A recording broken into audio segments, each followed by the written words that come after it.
Was Coca-Cola an accidental invention? Did it really had cocaine? And what about these chocolate chip cookies? Was that an accident? Get ready for the 8 accidental inventions that changed the world. First, let's talk about X-rays. On November 8, 1895, physicist Wilhelm Conrad Röntgen was experimenting on a vacuum tube covered in cardboard when he noticed a mysterious glow emanating from a chemically coated screen nearby. He named the new rays causing this glow X-rays due to their unknown origin. And after playing around some more with the new rays, he discovered that putting in his hand in front of the glow allowed him to see past his skin to his bones, leading to the world's first X-ray. And do you know those bags you use for tea? Well, it was accidental as well.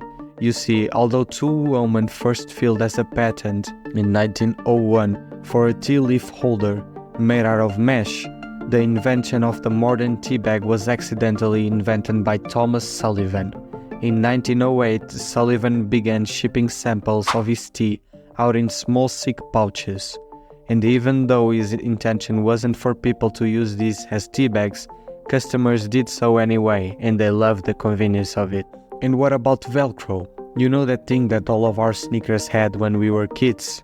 It was made by George the Mestral when in 1941 he returned from a walk with his dog to notice that they were both covered in the tiny barbs of the cockleburr plants.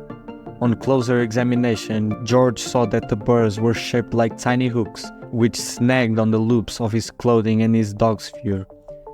He began trying to create his hook and loop fabric, a pursuit that would ultimately take him more than 10 years. In 1955, he patented Velcro. It took a while for the fashion world to catch on, but NASA was an early adopter, using Velcro on spacesuits and shuttles. They embraced it so heavily that many people believe Velcro is a NASA invention. Until now, it was all adults' invention, but I can miss the one where an 11-year-old created something. His name was Frank Epperson, and he created what we know today as Popsicle. He simply mixed some soda powder with water and left it out overnight with the stirrer still in entirely by accident. When he woke up in the morning, Epperson decided to lick his frozen soda blend, and he found that it tasted so damn well. Originally, the young entrepreneur declared his concoction the Epsicle, but he later changed the name to Popsicle. And what about the Vaseline we put on our lips? Robert Cheesebrough, excited about the possibilities of what could be made with petroleum, decided to head to the town where the product had been discovered to play around with it a bit. While there, Robert observed that the man drilling the petroleum would use a byproduct to heal cuts and burns, and he turned this observation into the product known today as Vaseline. And did you know that chocolate chip cookies were also an accident? Ruth Graves Wakefield, co-owner of the Toll House Inn, was preparing some chocolate cookies for her guests when she realized that she was out of baker's chocolate. Wakefield decided to chop up a block of Nestle's semi-sweet chocolate, assuming that it would melt and spread evenly throughout the batter. Instead, what came out of the oven was the first batch of chocolate chip cookies. And what about anesthesia?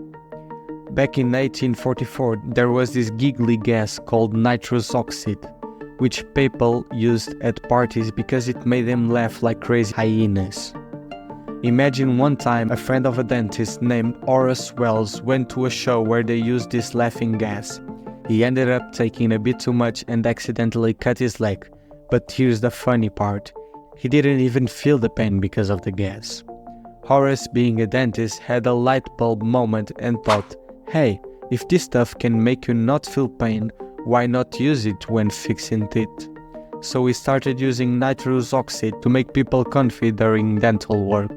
Did you know Coca-Cola had cocaine? Back in the late 80s, there was this cool inventor named John Pemberton. He wanted to make super refreshing drink that would be different from anything else. So he mixed together coca leaves, yes, like the ones used to make chocolate, and cola nuts, which have caffeine in them.